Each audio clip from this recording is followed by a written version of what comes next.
Hello and नमस्ते अनि welcome to Nepali learner. र आजको लेसनमा हामी हेर्नेछौँ लिस्ट आइटमहरू। सो लिस्ट चाहिँ एउटा अर्डर लिस्ट हुन्छ, एउटा अनअर्डर लिस्ट हुन्छ। सो हेरौँ।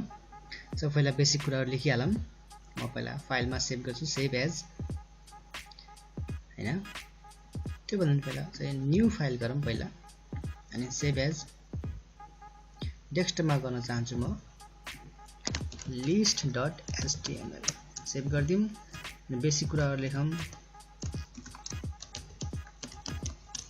html ओपन क्लोज हेड अनि टाइटल लिस्ट हेड सेक्सन भयो, अर्को हुन्छ बडी सेक्सन। ओके ल, लिस्ट आइटम भनेपछि एउटा हुन्छ, फर्स्टमा हेरौँ हामीले अर्डर लिस्ट हुन्छ, अर्डरमा हुन्छ हैन।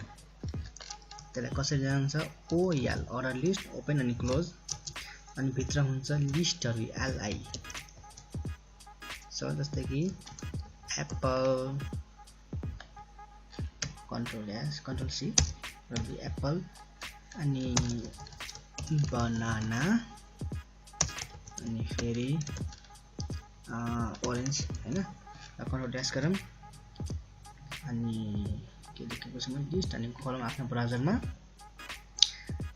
हेर्नुस् लिस्ट आयो 1 2 3 हैन। अर्को हुन्छ अनअर्डर लिस्ट। यसमा अरू पनि हुन्छ, म तपाईहरु यो चाहिँ डिटेलमा अलिकति पछि भन्नेछु। सो अहिले चाहिँ अर्डर लिस्ट र अनअर्डर लिस्ट हेरौँ। सो त्यसलाई पनि युएल अनअर्डर लिस्ट, अनि एलआई एप्पल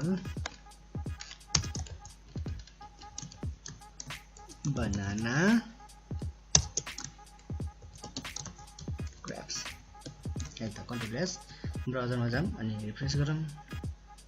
हेर्नुहोस् अर्डर लिस्ट भनेपछि 1 2 3 ABCD हैन, यस्तो हुन्छ। अनि अनअर्डर भनेपछि यस्तो हुन्छ, केही पनि लेख्दैन।